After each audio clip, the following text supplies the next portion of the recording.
ওয়ালাইকুম। ফাইনালি আজকে ধান কাটতে যাচ্ছি। আর এই যে পাশের যে জমিটা আমাদের তিলের জমি।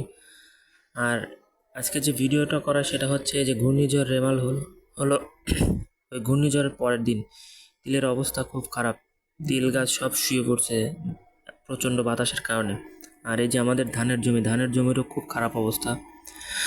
যাই হোক, এখন যে অবস্থা হয়েছে ধানের, এখন তো ধান আসলে জমিতে রাখা ঠিক হবে না, যত দ্রুত সম্ভব কেটে ফেলাটা উচিত। তো আমি প্রথমত শুরু করলাম আমাদের এইখান থেকে ধান কাটা শুরু করলাম, যেটা হচ্ছে বিলের কাছে। বিলের যে জমিটা থাকে তার উপরের যে জমিটা, সেটার থেকে শুরু করলাম। আস্তে আস্তে আমি কাটতেছি। আর প্রথমত শুরু করলাম যে দেখি আসলে কি অবস্থা, ধান কাটতে আসলে কেমন হয়। তো যাই হোক, এখান থেকে শুরু করছি। আর ভিডিওটা আমার ছোটো ভাই করতেছিল, ও ধান কাটবে। সাময়িক একটু ভিডিওটা করার জন্য ওকে আমি ক্যামেরাটা দিয়ে আমি বললাম যে আমি কাটতেছি, তুই ভিডিওটা কর।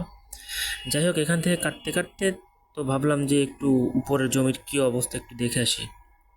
উপরে নিচে জমিগুলো আমি হেঁটে হেঁটে দেখতেছিলাম যে জমির বরাবরই ধান পড়ে গেছে।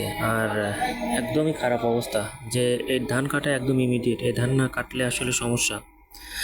যাই হোক, এখান থেকে কাটতে কাটতে ভিডিওটা স্কিপ করে কিছু সময় ভিডিও বন্ধ রেখেছিলাম, যা ধান কাটা কত দূর হয় আর কি, এটা দেখানোর জন্য।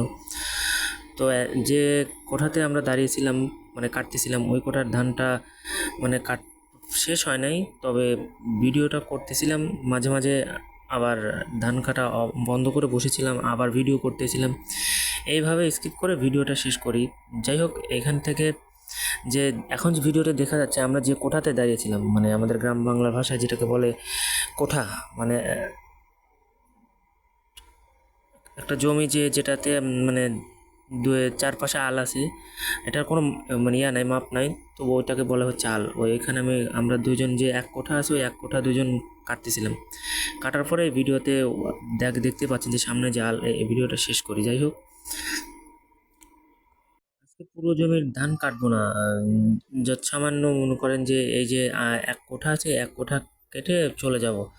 আসছিলাম দেখার জন্য, ভাবলাম যে কাটবো কি কাটবো না, তো পরে আস্তে আস্তে কাটতে কাটতে প্রায় এক কোঠা ধান কেটেই ফেলছি। যাই হোক, সবাই ভালো থাকবেন, ধন্যবাদ।